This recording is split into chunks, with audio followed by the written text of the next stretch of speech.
We were driving down Venice Boulevard before the freeways. This was January 15th, 1947. And this police call came out, 390W 415 down. I said, oh, gee whiz. I said, Felix, I said, there's a naked woman in a lot. I said, let's go check this one out.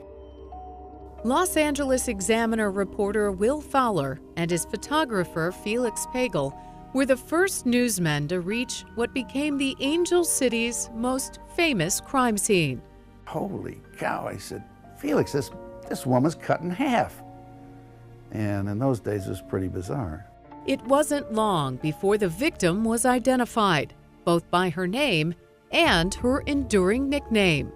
Black Dahlia was a young woman named Elizabeth Short who came out to Los Angeles at the end of World War II, wanting to be, like 9 million others, a movie star.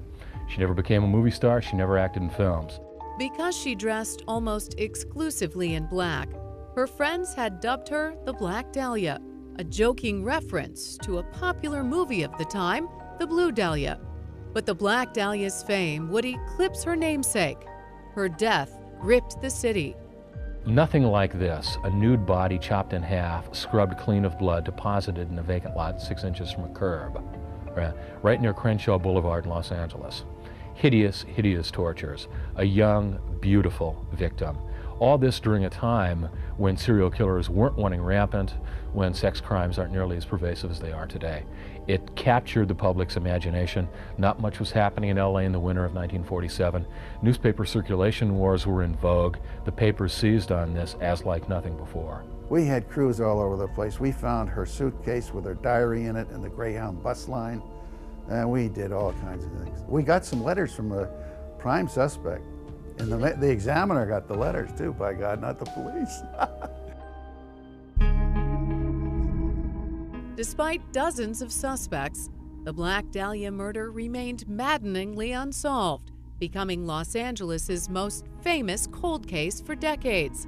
Until May 1999, a 25-year veteran of the LAPD named Steve Hodel stumbled across a possible and startling solution following the death of his 91-year-old father. I'm on the phone with my half-sister, Tamar, who was 12 years older than I, and she basically, we're talking about the great man's passing and what a remarkable life he'd lived and stuff.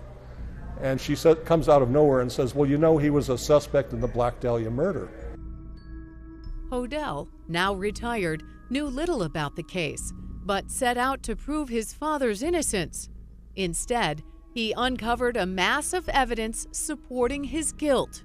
On the front page of one of the newspapers was a note that the killer had sent in, and it said, turning myself in on January 29th, had my fun at the police, signed the Black Dahlia Avenger. And I looked at that front page photograph, and it's my father's handwriting. Hodel's father had been a successful surgeon, more than capable of bisecting a body as cleanly as the Black Dahlia's had been. Hodel also uncovered surveillance recordings the FBI had made in his family's home. These are live conversations between my father and various individuals.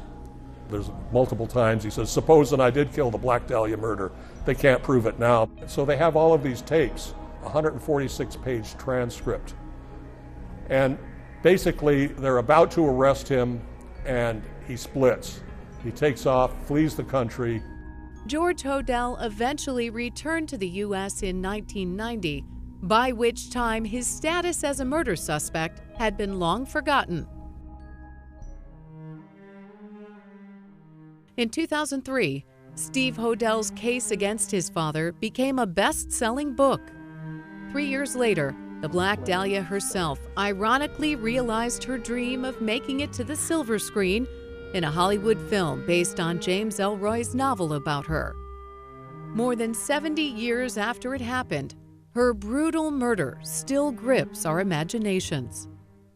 Now, if somebody says, do you remember the Elizabeth Short murder back in 1947? No. But if you say to somebody who wasn't even born at that time, do you remember the Black Dahlia murder? They say, oh yeah, the woman who was cut in half. It'll live through the annals of criminal history.